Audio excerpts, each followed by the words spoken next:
I have exactly $7 in my hand, and this is supposed to last me an entire week of food. Not $7 a day, $7 total, $1 a day, for 7 days straight. I've seen the statistic thrown around online that over 700 million people worldwide live on less than $2 a day, and I wanted to actually feel what that number means, instead of just reading it on a screen. So today, I'm walking into this grocery store with one single dollar, and whatever I buy right now has to get me through the next 24 hours. Before we start, here are the rules I set for myself. $1 a day for food only. No exceptions and no borrowing from tomorrow's dollar. No free food from friends, family, or work.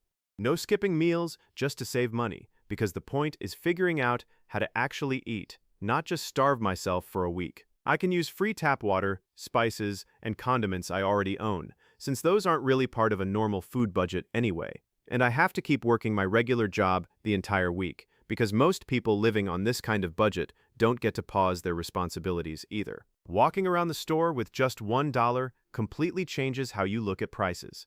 Things I'd normally just toss in the cart without thinking suddenly feel like luxury items.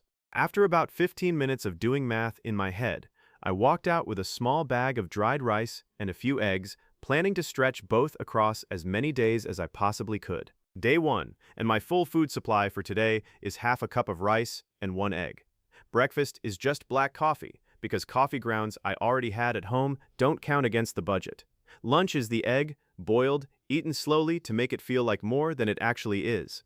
Dinner is the rice, plain, with a little salt and pepper from my own kitchen.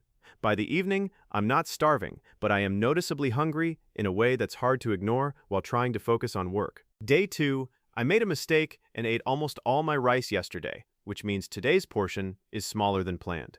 I went back to the store with my second dollar and found a small bag of dried beans, which turned out to be a much better deal than I expected in terms of how much it could stretch. Cooking dried beans takes time and planning I hadn't accounted for, so I spent part of my lunch break letting them soak in a container at my desk.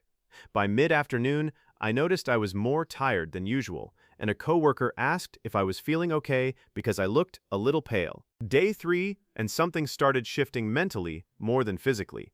I found myself thinking about food constantly, not just at mealtimes, but throughout the entire day, replaying meals I'd normally eat without a second thought. I started reading up on how people around the world manage on tight food budgets, and I learned that beans, rice, and eggs are actually staple combinations in a lot of countries precisely because they're cheap and filling together. That reframed how I looked at my own plain bowl of beans and rice sitting in front of me that night. The physical side of day 3 was harder to ignore than I expected going in. I had a mild headache most of the afternoon, and my energy crashed hard around 3 o'clock, the kind of crash where even standing up felt like more effort than usual. I made sure to drink plenty of water throughout the day, since that was free and unlimited, and it did help take the edge off the hunger a little, even if it obviously wasn't a real substitute for actual food. By day 4, I stopped just reacting day to day and actually sat down to plan out the rest of the week properly. I mapped out exactly how many cups of rice and beans I had left, split evenly across the remaining days, and set a strict portion size using an old measuring cup so I wouldn't repeat the mistake from day 2. I also started adding a small spoonful of the free hot sauce packets I had saved from takeout months ago, just to make the same few ingredients feel slightly less repetitive. It's a small thing, but it made a noticeable difference in how much I actually looked forward to eating each meal. Day 5 was the hardest emotional point of the entire week. A coworker brought in food to celebrate a birthday at the office, and the smell filled the entire break room while I sat at my desk eating my plain rice and beans instead. I didn't say anything about the challenge to most people at work, so nobody really understood why I wasn't grabbing a plate like everyone else. That moment made me think about how invisible this kind of daily struggle actually is to people who aren't living it, because from the outside, I just looked like someone quietly working at their desk. Day 6 brought a small but real win. I realized I still had a few coins left over from rounding down my purchases earlier in the week, enough to buy one single onion, which completely transformed the flavor of my rice and beans that night. It sounds like such a small thing to be excited about, but that onion genuinely felt like the biggest upgrade of the entire challenge.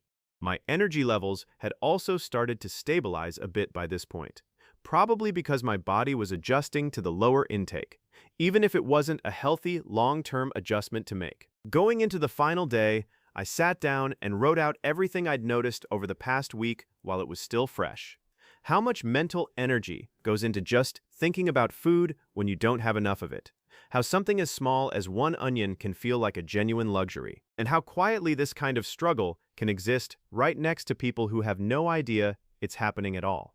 Because nobody at my job even realized what I was going through all week. Day 7, the last day, and I stretched my final portions as far as they could possibly go. Breakfast was black coffee again. Lunch was a thin bowl of beans, and dinner used the very last of my rice along with the final scrap of onion I had saved specifically for this moment. Physically, I felt worn down in a way that had built up slowly over the entire week rather than hitting all at once. A kind of low-grade fatigue that just sat underneath everything I did.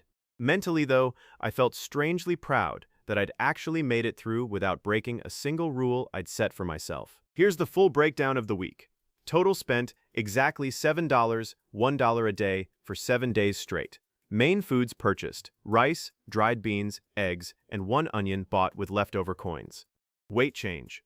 I lost about 3 pounds over the week, which my doctor later told me was mostly water weight and reduced food volume rather than any kind of healthy fat loss. Energy levels noticeably lower by midweek, with a slight and temporary stabilization by the final 2 days.